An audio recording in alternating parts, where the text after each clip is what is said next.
Hi everyone, in this video I'm going to show you how we can capitalize face data of names using flash fill or proper equation. Let's do it. First, for flash fill, it's easily just write again Ahmad Khalid. Click here and Ctrl E.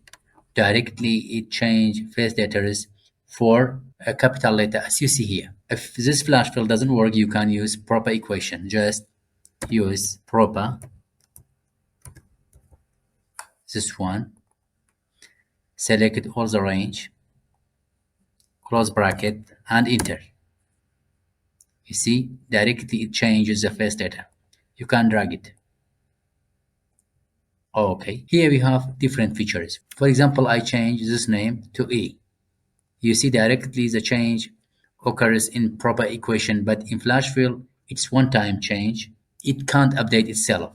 For example, I change this one to Shema. You see here change appears, but this one not.